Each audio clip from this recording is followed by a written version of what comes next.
ndabashimiye mwese mukurikira PK Media Panel, ndongera ndabasohoje ndetse mbaha n'ikaze mu makuru agezweho, n'amakuru mwateguriwe ndetse muri kugezweho nanjye Samuel Baraka. Amakuru yacu turaza kwehera kuri inkuru ivuga ko mu karere ka Burera pariki y'ibirunga yibasiwe n'inkongi y'umuriro. Ndibuze kubabwira ko Kalisa Adolphe Camarade ukiri mu igororero yemeye icyaha. Ndibuze kubabwira ko Miss Muyango Claudine na Kimenyi Yves batangiye kuburana gatanya. Nababwiza ari mu myiteguro y'ubukwe n'umujyanama we. Mu mahanga ndababwira ko impunzi 650 muri Sudani y'Epfo zishobora guhagarikirwa inkunga y'ibiribwa. Ikaze rero muri aya makuru ku buryo burambuye. Manyemerere aya makuru yacu tuyanzikire ku inkuru ivuga ko mu karere ka Burera pariki y'ibirunga yibasiwe n'inkongi y'umuriro. Pariki y'ibirunga, pariki y'igihugu y'ibirunga yibasiwe n'inkongi y'umuriro yatangiye kugaragara mu gitondo cyo kuri uyu wa 14 Kanama 2026 mu murenge wa Cyanika, akagari ka Nyagahinga, mu ishyamba riri ku kirunga cya Muhabura mu karere ka Burera. Iyi nkongi yateje impungenge ku baturage batuye hafi yayo, cyane cyane bitewe n'uko umuriro wagaragaye mu gice cyo hejuru cy'umusozi ahantu bigoye kugera no kuwuhoshya. Umwe mu baturage batuye hafi y'aka gace witwa Kanyabashi uri mu isantere ya Nyagahinga yavuze ko amakuru y'inkongi yayamenye mu gitondo, avuga ko kuba turatabara kuko ni ishyamba ritwegereye, ikiduhangayikishije no ko umuriro uri haruguru cyane kandi kuhagera biragoye. Umuyobozi wa pariki y'igihugu y'ibirunga Uwingeri Prosper yemeje ko iyi nkongi yabaye mu murenge wa Cyanika, akagari ka Nyagahinga, avuga ko amakuru yayo bayamenye mu gitondo. Yavuze ko kugeza ubu hataramenyekana neza icyateye iyi nkongi, ariko inzego zitandukanye zari zahageze kugira ngo zihangane n'umuriro. Yagize ati nibyo koko iyi pariki yahuye n'inkongi y'umuriro, kugeza ubu natwe ntabwo turamenya icyaba cyayiteye nyirizina. Ubu inzego zose zahageze, turimo kuzimya umuriro dufatanyije n'abaturage. Ntabwo turamenya neza impamvu yateye iki kibazo. Icya mbere ni uko tugiye gutabara. Abaturage batuye hafi ya pariki y'igihugu y'ibirunga bavuga ko inkongi nk'iyi ibahangayikisha bashingiye ku kamaro k'ishyamba mu kubungabunga ibidukikije no kurengera umutungo kamere. Bavuga ko iyo umuriro ujimijwe hakiri kare bishobora gufasha kugabanya ingaruka ushobora guteza ku bimera, inyamaswa ndetse n'ibindi binyabuzima biri muri pariki. Banasaba abaturage gukomeza kugira uruhare mu kurinda pariki no gutanga amakuru ku gihe igihe babonye ibikorwa bishobora guteza inkongi. Iyi nkongi ibaye mu gihe pariki y'igihugu y'ibirunga yabayemo inkongi muri 2017, aho ibikorwa byo kuwuzimya byari byitabiriwe n'abaturage ndetse yifashishwa n'indege. Umuvugizi wa polisi y'igihugu mu ntara y'Amajyaruguru CIP Inyasingira Abakunzi yavuze ko ku bufatanye n'ishami rya polisi y'u Rwanda rishinzwe kuzimya inkongi n'ubutabazi n'abaturage bari mu gikorwa cyo kuzimya. Yagize ati iby'inkongi twabimenye nka polisi y'u Rwanda, ishami rishinzwe kuzimya inkongi n'ubutabazi hamwe n'abaturage bihutiye gutabara. Kuri ubu hakomeje ibikorwa byo kuzimya iyo nkongi. Hari kandi inkongi zavuzwe mu myaka ishize, ariko impamvu y'inkongi yo ku wa 14 Kanama 2026 ntiramenyekana neza. Tukivuga ko iyi nkongi, reka mbabwire ko pariki ya Mugahinga muri Uganda bari gucungira hafi inkongi yafashe iri shyamba ryo ku kirunga cya Muhabura ku ruhande rw'u Rwanda mu gitondo cyo kuri wa 14. Basabye leta ya Uganda gufata ingamba zihuse kugira ngo iyi nkongi itagera ku ruhande rwabo, kuko bufite impungenge ko yakwangiza byinshi. Abaturage mu karere ka Burera bavuganye n'igihe bwasabye leta ya Uganda gufata ingamba zihuse kugira ngo iyi nkongi itagera ku ruhande rwabo, kuko bafite impungenge ko yakwangiza byinshi.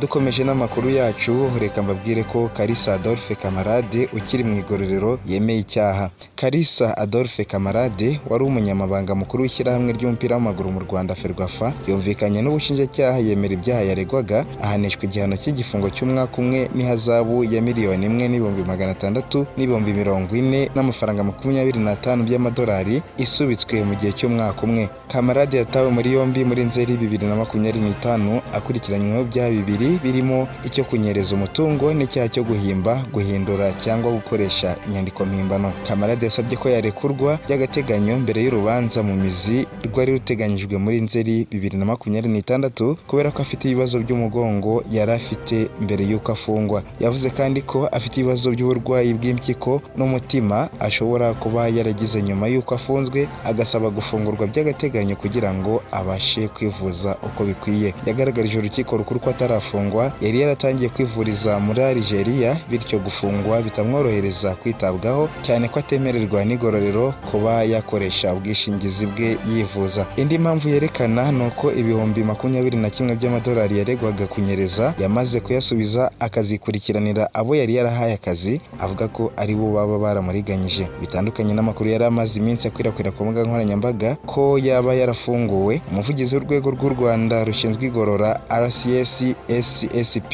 Sengabo Hilary yabwiye ko Kalisa Adolphe akiri mu igororero rya Nyarugenge. Inyandiko y'icyemezo gihamya amasezerano y'ubwumvikane bushingiye ku kwemera icyaha, urukiko rwisumbuye rwa Nyarugenge rwemeje ko uburenganzira bw'uregwa bwubahirijwe, rwemeza ko ahanishwa igihano cy'igifungo cy'umwaka umwe mu igororero n'ihazabu ya $1,600,000 n'ibihumbi 40 n'amafaranga 25 by'amadolari. Iyo hazabu ikaba isubitswe mu gihe cy'umwaka umwe, kandi aya masezerano akaba agomba gushyirwa mu bikorwa ku bushake, byananirana akiyambazwa ingufu za leta.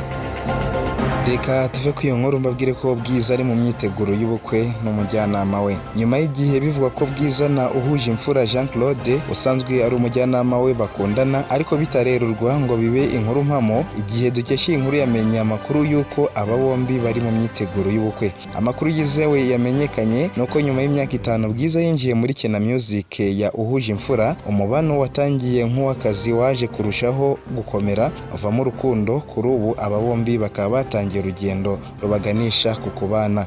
Umwe mu nshuti zabo za hafi wahamije aya makuru yavuze ko bamaze igihe bakundana, ariko ko mu minsi ishize bafashe umwanzuro wo gutangira gutegura ubukwe bwabo. Ati hari igihe abantu baba bamaze igihe bakundana ariko hari ibyo batarafataho umwanzuro. Mu minsi ishize baraganiriye bemeranya gutangira urugendo rwo gutegura ubukwe bwabo. Ku rundi ruhande, amakuru yizewe avuga ko Bwiza na Uhujimfura bamaze kwemeza itariki y'ubukwe bwabo nubwo batarayitangaza. Icyakora byemezwa ko ubukwe bwabo bushobora kuba mu mezi ya mbere ya 2027. Nubwo abo ngabo bari mu rukundo, ariko nanone ku ruhande rwa Miss Muyango Claudine na Kimenyi Yves bo batangiye kuburana gatanya. Kuri wa 14 Kanama 2026, Kimenyi Yves na Muyango Claudine bitabye urukiko rw'ibanze rwa Gasabo, aho baburanye ku bijyanye no gutandukana kwabo byemewe n'amategeko. Urubanza rwamaze iminota mike cyane, aho Kimenyi Yves na Muyango Claudine bombi bari bitabiriye iburanisha. Icyakora ubwo ryari ritangiye, umucamanza ntiyemeye ko hari undi muntu winjira mu cyumba cy'iburanisha. Amakuru y'uko aba bombi bari kuburana ku gutandukana kwabo byemejwe n'amategeko aje nyuma y'iminsi mike havugwa ko umubano wabo uhagaze nabi, ndetse bamwe bakavuga ko bamaze gutandukana. Mu kiganiro na Igihe, P Onika uzwi cyane mu bakoresha umuyoboro wa YouTube wari witabiriye iburanisha yavuze ko uru rubanza rwabereye mu muhezo. Ati ni urubanza rwamaze umwanya muto cyane, bahageze binjira mu cyumba cy'iburanisha baraganira, mu minota mike umucamanza arinjira nawe hamara iminota itagera kuri 5 bahita basohoka. Kimenyi Yves na Muyango Claudine batangiye inzira yo gutandukana byemewe n'amategeko nyuma y'imyaka 2 bakoze ubukwe bwabaye muri 2024. N'ubukwe bakoze nyuma y'imyaka 5 bari bamaze mu rugendo rw'urukundo, kuko batangiye gukundana muri 2019. Muri 2021 bibarutse imfura yabo. Muyango Claudine yabaye nyampinga uberwa n'amafoto muri Miss Rwanda 2019, mu gihe Kimenyi Yves ari umunyezamu w'ikipe y'igihugu Amavubi, ndetse akaba yarakinnye muri AS Kigali. Uyu mukinnyi kandi yanyuze mu makipe atandukanye arimo APR FC, Rayon Sports na Kiyovu Sports. Amakuru yacu tuyakomereza mu mahanga, mbabwire ko impunzi 650 muri Sudani y'Epfo zishobora guhagarikirwa inkunga y'ibiribwa. Impunzi zirenga 650 muri Sudani zahungiye muri Sudani y'Epfo zishobora guhagarikirwa inkunga y'ibiribwa mu byumweru 2 biri imbere kubera ibura ry'amafaranga. Ishami ry'umuryango w'abibumbye ryita ku biribwa WFP n'iryita ku mpunzi UNHCR yavuze ko Sudani y'Epfo iri mu bihugu byugarijwe cyane n'inzara ku isi. Abantu barenga miliyoni 7,800, ni ukuvuga abarenga 1/2 cy'abaturage b'igihugu bugarijwe n'inzara, naho abana miliyoni 2,200,000 bafite imirire mibi. Sudani y'Epfo kandi yakira buri cyumweru impunzi n'abatahutse bagera ku 3,000 baturuka muri Sudani, aho intambara yatangiye muri 2023 yatumye habaho impunzi nyinshi. Loni yavuze ko muri Nzeri uyu mwaka hazatangwa ubufasha bwa nyuma ku mpunzi 240,000 zibasiwe zibasiwe cyane mu gihe mbere impunzi 650 zahabwaga inkunga y'ibiribwa. Ubufasha busanzwe bwaragabanyijwe, bamwe bahabwa 1/2 cy'ibiribwa. Umuyobozi wungirije wa WFP muri Sudani y'Epfo, Adam Effendi, yagize ati iki si ikibazo kizabaho mu gihe kizaza, ni inkuru ibabaje izaba mu byumweru biri imbere. Umuyobozi wungirije wa UNHCR muri Sudani y'Epfo, Mesfin Degefu, yavuze ko amafaranga nataboneka nta mpunzi n'imwe izakomeza guhabwa ibiribwa guhera mu Kwakira. Imiryango yatangiye kugabanya amafunguro, kugurisha ibyitunze, gukura abana mu ishuri no gufata amadeni. Bamwe mu mpunzi basabye gufashwa gusubira muri Sudani nubwo UNHCR ivuga ko umutekano wabo utabemerera gutahuka. WFP ikeneye miliyoni 37 z'amadolari yo gufasha impunzi hagati y'Ukwakira no Kuboza. Guhera mu Kwakira, inkunga y'ibiribwa ku bantu 180 bavuye mu byabo imbere mu gihugu nayo izahagarara. Mu gushyinga abantu bagera ku 600 batuye ahantu hashobora kwibasirwa n'inzara nabo bashobora guhagarikirwa inkunga. UNHCR imaze kubona 28% gusa ugereranyije na miliyoni 286 z'amadolari ikeneye uyu mwaka. Mureke rero mbashimire mwese kuba mukurikira amakuru yacu kuri PK Media Panel. Ni amakuru mwagizweho nanjye Samuel Baraka. Amakuru yo nakagaruka, mukomeze mubane natwe.